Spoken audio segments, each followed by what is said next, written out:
बनारस से लेकर हरिद्वार से लेकर गंगा मैया के साथ धोखा दिया। भाई बोले दीजिए इनको। पहले मैं ये चाहूंगा एटा से कासगंज का रोड भारतीय जनता पार्टी के शासन बना अभी बना है।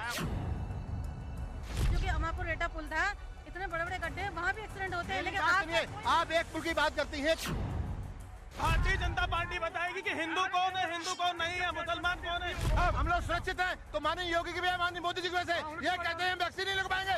कासगंज की सूरत अब बदली हुई है, बिल्कुल बदल जाएगी कासगंज की सूरत।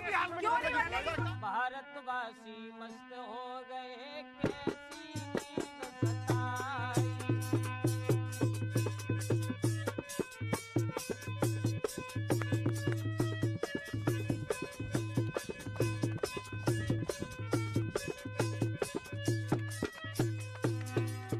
नमस्कार। वोटर गंगा किनारे वाले की टीम गंगा के किनारे पर है कासगंज में। ये कासगंज सदर विधानसभा है।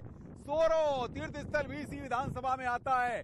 3,54,000 मतदाता यहाँ इस विधानसभा में नेताओं की किस्मत का फैसला करते हैं। और सबसे बड़ी बात यह कि लोधी बाहुल्य सीट है और 65,000 से ज्यादा लोधी बाहुल्य मतदाता यहाँ पर। कल्याण सिंह यहाँ से चुनाव लड़ चुके हैं, जीत भी चुके हैं, क्योंकि अतरौली जो उनका गढ़ है वहां पे भी उन्होंने सीट अपने पास रखी और यहां की सीट को उस वक्त छोड़ दिया। वो हमारे बीच नहीं है और तमाम लोग जो यहां के हैं वो उन्हें याद भी करते हैं। लेकिन सवाल ये है सियासत में कि इस बार 2022 के दंगल में यहां पर कासगंज की 3 विधानसभा सीटें, जिस पर यहां पर भारतीय जनता पार्टी का कब्जा।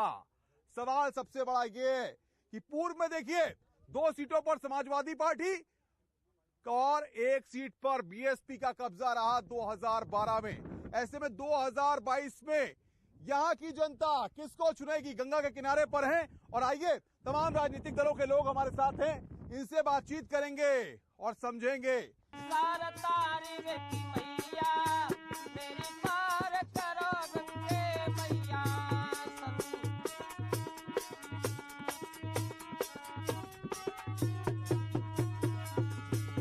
तुलसीदास की जन्मभूमि है और 51 आदि तीर्थों में से ये एक है। सबसे बड़ी बात यह है कि वैदिक काल से ही जब कासगंज की बात होती है तो मानव सभ्यता में इसके धार्मिक, आर्थिक और सामाजिक जो योगदान है उसको याद किया जाता है, उसके बारे में चर्चा होती है। आज हम इसी गंगा के किनारे पर हैं और ये तमाम नेता जो गंगा की सौगंध खाकर कहेंगे कि आखिर इन्होंने क्या किया। सवाल ये, भारतीय जनता पार्टी की सूबे में सरकार क्या किया आपने कासगंज के लिए? कासगंज के लिए जैसा आप देख पा रहे हैं, सबसे महत्वपूर्ण अभी 1 महीने के अंदर परम आदरणीय योगी जी ने जो 25 वर्षों से मांग थी सोरों सूखा क्षेत्र की धार्मिक स्थल घोषित करने की, वो उसको घोषणा की है और सोरों सूखा क्षेत्र को धार्मिक नगरी के रूप में इसको आगे बढ़ाया है। तीर्थ क्षेत्र घोषित कर दिया। बुनियादी तौर पर क्या कर पाए हैं आप? अभी तक क्या व्यवस्थाएं हो पाई हैं तीर्थ क्षेत्र में? सबसे अच्छी बात तो ये है, हम गंगा किनारे खड़े हैं तो झूठ तो बोलने का कोई सवाल ही नहीं। सौगंध खा लीजिए, आप सौगंध खा लीजिए। गंगा की सौगंध खा के जो योगी जी ने हमें दिया है ना अयोध्या मंदिर, उसके लिए हमारी आंखें तरस गई थी। हमारे बुजुर्ग मर के जा चुके थे। मंदिर मुद्दे को लेकर के बात करेंगे आप? नहीं, मंदिर मुद्दे की बात ही नहीं है, विकास की बात कर रहे हैं। विकास की बात हो रही है क्या? नहीं, कोई विकास नहीं हुआ। 5 साल के अंदर जितना भी विकास हुआ सब समाजवादी पार्टी की सरकार में हुआ। आदरणीय अखिलेश जी ने किया, चाहे वो पुल थे, चाहे वो कलेक्ट्री थी, चाहे वो अस्पताल था, चाहे फोन लाइन थी, चाहे बाईपास था, सारे के सारे काम श्री अखिलेश यादव जी की सरकार में हुए, अखिलेश जी ने किए। आप झूठा क्रेडिट ले रही हैं, नहीं, ऐसा नहीं है। सपने देखने से सपने पूरे नहीं होते हैं, उनको साकार रूप में लाने के लिए काम करने पड़ते हैं। वो सारा कार्य भारतीय जनता पार्टी ने किया है, क्योंकि उन्होंने सपने देखे थे। उनको सपने बेच रहे थे, आप सपने बेच रहे थे। ये मैं माननीय जिलाध्यक्ष जी से ये पूछना चाहता हूँ कि वो कासगंज में 5 ऐसे कौन से विकास के कार्य हुए हैं वो गिना दें। अगर 5 साल में 5 काम भी गिना दें। गिराइए भाई, गिराइए, भाजपा वालों गिराइए काम। भारतीय जनता पार्टी ने कासगंज के लिए नहीं, पूरे उत्तर प्रदेश के लिए वो काम किया है जो अब तक नहीं हुए थे।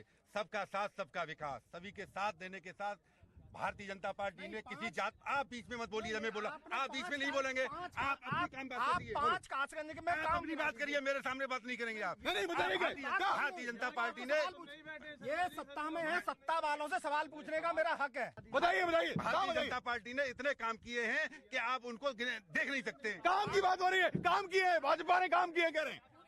सर किसी तरीके का कोई काम नहीं किया है, सिवाय सांप्रदायिकता को बढ़ावा देने, समाज को तोड़ने, शिक्षा, स्वास्थ्य और रोजगार जो मेन मुद्दा है उससे कोसों दूर भारतीय जनता पार्टी है, सिर्फ समाज को तोड़ना। ये बताइए, ये चौड़े चौड़े रोड दिखाई दे रहे हैं आज, जो ये भारतीय जनता पार्टी ने बनाया और भारतीय जनता पार्टी फिर भी बनाएगी, और यहाँ से लेकर पटियाली का जो रोड बनाया वो भी भारतीय जनता पार्टी ने बनाया है। भाजपा ने बनाया है, भाजपा ने बनाया है। भारतीय जनता पार्टी ने केवल झूठ के अलावा और आम जनता को केवल बेवकूफ बनाने के अलावा कुछ नहीं किया। इस कासगंज में अगर आप 100 सैया जिला अस्पताल देखेंगे तो समाजवादी सरकार में बना। तो जनता ने नकार क्यों दिया? नकार क्यों दिया जनता ने?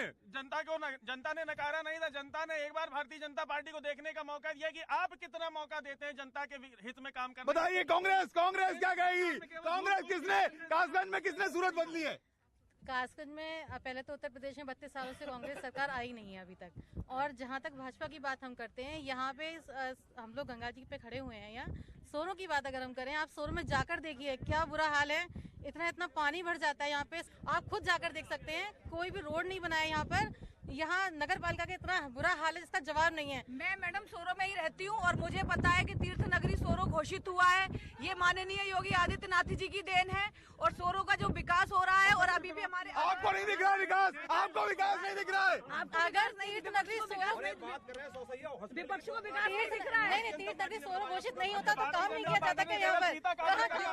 क्या कह रहे? जब आप इस सोरो विकास की बात करते हैं तो इनसे ये पूछे कि तीर्थ स्थल घोषित होने के बाद कितनी धनराशि आवंटित करी गई, कितना क्या किया? देखिए ऐसा है, इनके पास सिवाय झूठ के कुछ नहीं है।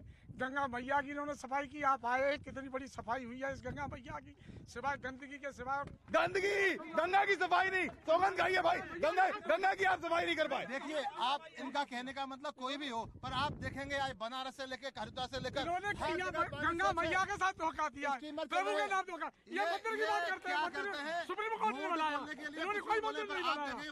बीएसपी बताइए क्या किया, बताइए, बोलिए आप बात रखिए। देखिए, हमारी पार्टी के संस्थापक मान्यवर कांसीराम साहब जब कासगंज नगर में आए तो उन्होंने एटा से अच्छा कासगंज शहर, काशीराम ने सूरत बदल दी, कासगंज की सूरत काशीराम ने बदली। जब इस 40-50 वर्ष की मांग को 2007 में जनपद घोषित किया, और जनपद घोषित होने से ही यहाँ का सर्वांगीण विकास हुआ। यहाँ पर बता रहे 2008 में मायावती ने, ये कह रहे हैं मायावती ने विकास हुआ है कासगंज में, इन्होंने हमारा विकास हुआ है। एटा से कासगंज का रोड भारतीय जनता पार्टी के शासन बना, अभी बना है। देखिए सर, विकास की राजनीति करते हैं। प्रत्यक्ष को प्रमाण की कोई आवश्यकता नहीं है। कासगंज जिला माननीय बहन जी ने 2008 में बनाया। ये कह रहे हैं हमने कोशिश की, इनकी कोशिश थी। बताइए, बोलिए। 2017 के बाद यहाँ पर विकास हुआ है कासगंज में। एटा से कासगंज का जो हाईवे बना है वो भारतीय जनता पार्टी ने बनाया। आप बताइए। पिछली सरकारों का पास हुआ था ये एटा और कासगंज इस रोड की बात ये कर रहे हैं। पिछली सरकार का वो काम शुरू हो चुका, तो उन काम कार्यों को पूरा करने का काम भाजपा ने किया। और जिन रोडों की ये बात कर रहे हैं पूरे कासगंज जिले के अंदर पिछली सरकारों का काम था, वो इन्होंने सिर्फ और सिर्फ, चाहे वो प्रदेश की बात हो, चाहे कासगंज की बात हो, और चाहे इस देश की बात हो, मोदी जी ने, योगी जी ने सिर्फ फीते काटने का काम किया है। फीते काटने का नहीं, कार्य धरातल पर किया है।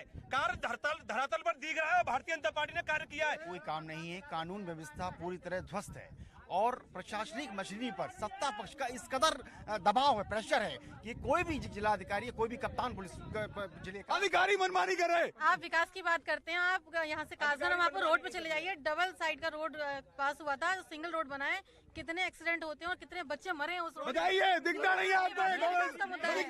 सब दिख रहा है, ये सब केवल कोरा झूठ, कार्य पे पर्दा बिछा देना इन लोगों का काम है, विपक्ष का काम है। ये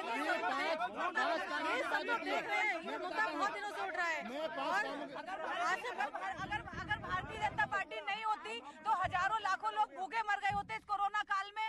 मोदी जी ने, आज से 32 साल पहले इंदिरा गांधी जी ने एक पुल बनवाया था जो कि अमापुर एटा पुल था, इतने बड़े बड़े गड्ढे, वहाँ भी एक्सीडेंट होते हैं। लेकिन आप एक पुल की बात करती है, कासगंज के अंदर नगरिया से लेकर सहाबर तक 2 पट्टी रोड था, 50 साल से सही था, वो नया बनकर तैयार हुआ। सहाबर से पटियाला। बताइए, सब इतना हो गया, आपको दिख ही नहीं रहा, आपको दिख ही नहीं रहा। प्रियंका जी को गंगा यात्रा दिखती है, गंगा यात्रा दिखती है।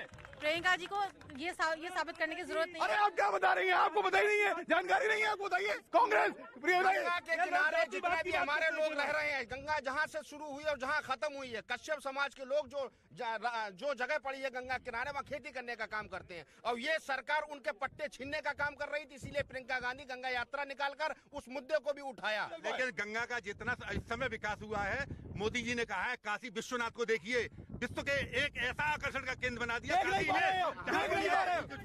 ये जो सांप्रदायिक ताकतें हैं इस देश में विभाजन की राजनीति करते हैं। ये हिंदू मुस्लिम के नाम, हिंदू मुस्लिम नफरत बना दो, नफरत बना दो, काशी विश्वनाथ के मंदिर कौन बना रहा है? नफरत कौन बना रहा है? सांप्रदायिक विभाजन और धर्म को इस्तेमाल करना ही इनका प्रमुख एजेंडा है। अयोध्या के मामले में गुलाम जी ने गोली चलवाई थी, आज उसकी बताइए। देखिए, रही बात अयोध्या के मंदिर की, प्रभु श्री राम के समर्थक हम भी हैं, हमारे भी आराध्य हैं। आदरणीय सुप्रीम कोर्ट ने रहे थे, अभी यहाँ पर जयकारे लग रहे थे तो ये लोग भारत माता की जय बोलने में खतरा रहते हैं, वंदे मातरम बोलने से डरते हैं ये लोग।